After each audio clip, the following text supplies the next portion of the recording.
Hey guys, আসসালামু আলাইকুম। সবাই কেমন আছেন? আমি ভালো আছি আলহামদুলিল্লাহ। তো আজকে চলে আসলাম নতুন একটা ভিডিও নিয়ে। সকাল থেকে রাত পর্যন্ত কি খেলাম।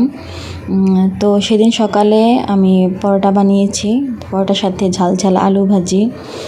খেতে খুব ভালোই লাগছিল। অনেক দিন পর আমাদের সচরাচর সকালে রুটি পরোটা খাওয়া হয় না, ভাত খাওয়া হয়। তো সাথে ছিল চা, গরুর দুধের চা। তো এই তো সকালে এটাই খেলাম।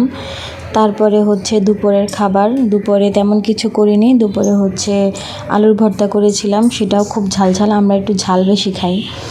তো আলুর ভর্তার সাথে ছিল পাতলা ডাল, টমেটো আর ধনিয়া পাতা দিয়ে, মানে খুব মজা ছিল। তো আমাদের ভিডিওগুলো যদি ভালো লাগে তাহলে অবশ্যই আমাদের সাবস্ক্রাইব করে যাবেন, আমাদের সাপোর্ট করবেন।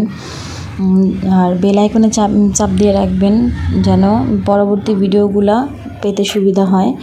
তো তারপরে আমি সন্ধ্যার দিকে একটা নাস্তা বানিয়েছিলাম, তো ওটা স্কিপ হয়ে গিয়েছে। তো এই তো চলে আসলাম রাতের খাবারে বরবটি দিয়ে আলু দিয়ে ভাজি করেছিলাম, আর সাথে ছিল ছোট মাছ টমেটো আর পেঁয়াজ দিয়ে চচ্চড়ি করেছিলাম। এটা খুবই মজা হয়েছিল তরকারিটা। তো এই তো আজকে এই পর্যন্তই। পরবর্তীতে নিউ ভিডিও নিয়ে আসব। আর আমাদেরকে সাপোর্ট করবেন বেশি বেশি, আমাদের চ্যানেলটা সাবস্ক্রাইব করে যাবেন। টাটা।